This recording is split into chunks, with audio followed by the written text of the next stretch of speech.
I'm Jay Koshy. I'm the evangelical chaplain at Syracuse University. I'm a missionary sent out by North Syracuse Baptist Church, the gathering place at North Syracuse Baptist. I have the privilege of being able to reach the nations of the world at our backyard. You know, there are literally 4,000 international students just at Syracuse University alone, and they're coming from over 100 countries of the world. And Jesus said, go into all the world and preach the gospel and make disciples of all nations.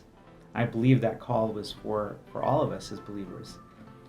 Now, not all of us are going to have the opportunity or the call to actually go to India, but we can reach these nations today right from here in central New York. We don't have to leave this area. We don't have to go very far, because where is the number one and number two most number of students coming from at Syracuse University in terms of the international students?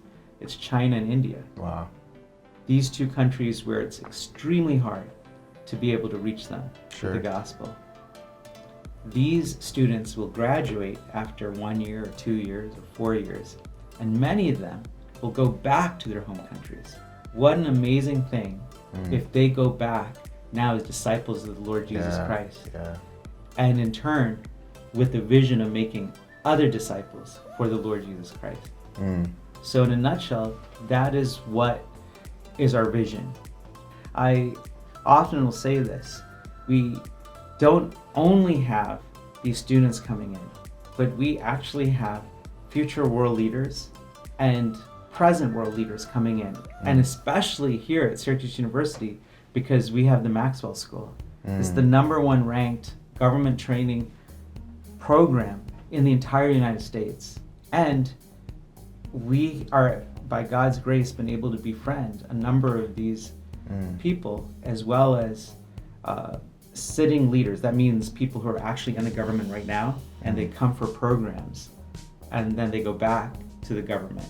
In terms of evangelism, how is that kind of being played out in what you're doing here in the Syracuse area, on campus, and in your sphere of influence? So in terms of evangelism, so we use a model of friendship evangelism. Our mission board is International Friendship Evangelism, and that's literally what we do. We are in a place where we can invite students and show them God's love through hospitality, through being a friend. And through that, they often will say, hey, why do you do this? And it gives us then an opportunity to say, well, it's great you asked that question. There's a God who loves you. And that is why we're doing this, because we want to show the love of God to you. What are some ways that the church right now can be praying for you, or even get involved, like volunteer with you? So they can volunteer for our Thursday luncheons. They can volunteer for giving rides to students for activities, and come sort of be like a friend, to these international students. For example, when we went apple picking, and then this last weekend, students went out for a pumpkin farm visit.